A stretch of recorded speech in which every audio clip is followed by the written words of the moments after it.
toza babale.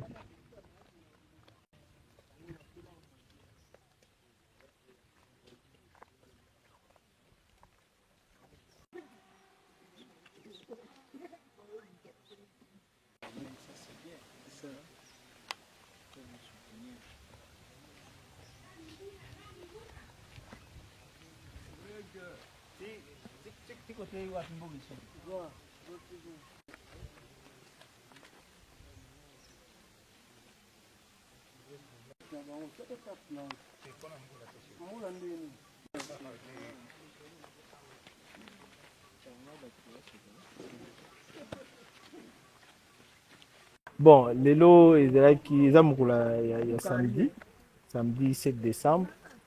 Bon, mingi bazoki kolekisa weekend ba place oyo boyebi, mais lelo ngai na souhaitaki na ya kolekisa weekend na nga awa wapi na village bana na bana. En tout cas, tant na yosi bato ke nazokotela BAT nazoya na village ezalaka kuna bato ebele baotina village ezalaka kuna.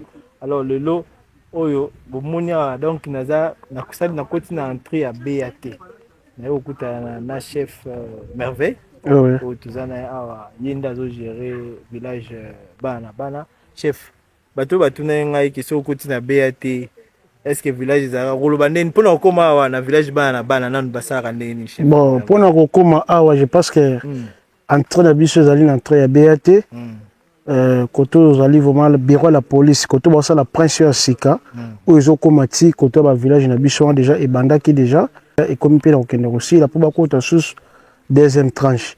Donc soko otuni to na mwana moto bamema na village bana na BAT kaka wana omona ba parquer ba moto ezali wana bakoyano direct eti pa na ngai lelo vraiment na vana esengo makasi ya komona bino awa na kati sika nini oyo bato ko attirer bato ba kotalaka village na bino mingi oyo eza malamu o mutu pa koya ba l'excitant elo nini ya spécialité za na village bana ba. Bon, vraiment eloko za moto na no kimia je pense que yo moko oya au sentir que oui pe kimia zali makele zali te mo propepe za malamu eza pe na se banzete zali a tellement me belo fandi wana otumi mwa kabri na yo olie na ba na yo donc ezali place moko kitoko mai pe zali awa o ko passer journée na yo sokoli na ba na yo donc mai ezo tiola vraiment o ezana microbe te.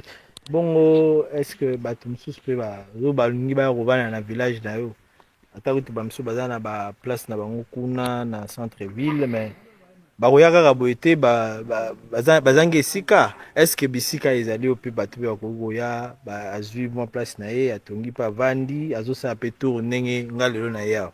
Ok, merci beaucoup vraiment biso tozali bo tonton ya ville ya Kinshasa zoko po yango tozosenga na l'état lelo otongo lelo par grâce de Dieu bakoko bakosunga loi na changer koza malamu parce que bato mingi bazokanga makaka na centre ville mais centre ville za monene Kinshasa ezali monene neti ba place ezala ba place espace ezali ebele eza Kinshasa faut la place bato ba espace ezala pour ba panzana Kinshasa tikala po salité pe esila mais bato bazokanga makaka place mo bazolota kaka gombe mais Kinshasa ezali awa biso ba espace yango ezali tellement ebele je pense que ba caméra ba ko filmer po bato ba ya ba joa po ba fanda to panzana lelo que espace mo na ki principe tikala normal propre kota. OK.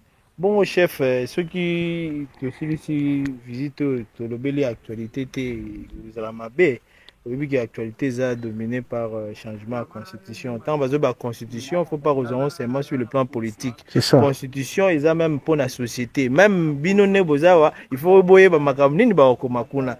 Bon, oza na makantini ni pour na mokonzi mboka aza sikoyo mokonzi mboka chef d'état Félix Tshisekedi alinya bongo la constitution abi il faut adapter ngo comme na ba réalité ya ba congolais oza makantini par rapport à la question te vraiment idée ya mokonzi mboka Fati Beto eza vraiment malamu na idée wana eza malamu eza pour intérêt ya yemoko eza pour intérêt ya biso population ya ville ya Kinshasa pour ya biso ba congolais ezali malamu vraiment lelo na kopesa moi lisese moko exemple nga nazali chef coutumier ya village bana lelo tangu nazali kolungwa na ngai nde mokolo nzamba kobenga nga na bakoko na nga na koti mabele nde kolungwa na ngai yango wana lelo par exemple peut-être na pese exemple ceux qui peut-être ou bien ceux qui n'avaient kaka na 5 ou bien 10 ans nakosala makambo mabe na kati ya village mpo nayebi na olongwa na ngai. Mais soki naza na bomoi etaki naoza mokolo na okufa na oluka nabongisa village na nga makadame ekota bohôpital ekota ekolo ekota eloko oyo nakosenga vraiment yango wana na kati ya gouvernement. Donc loi wana ezali mpo na ye moko te mpo kaka aza na kati ya pouvoir te eza mpo na avantage ya biso nyonso surtout population congolaise. Ezali vraiment malamu mais nakosenga mpe na bakonzi ya l'État na gouvernement Fati Beton a soutenir biso mpe bafumu to participer to tia mwa ai na bisika na po nyonso to ezala kitoko makasi. Très bien. Ba chef ba mingi na Masisi. Donc yoki ya lobi na Masisi. Donc ngate ni mutu na lobi na place na ye. Bon, chef na mikolo eleki na baneo eleki je crois 3 ans 4 ans avant vous avez qui na mokonzi mususu avec Franck Mbote de l'eau vous remettre Sika Kota. Est-ce que vous sentez moins changement na ba prédécesseur? Bon, en fait, ba ko juger bato ba salité mais yé bomoni ndenge nini musala na méthode de travail na par rapport ya avancement ya commune na bino ya Ntele. Bon, moni lelo oyo mokonzi mboka azape na bato bazo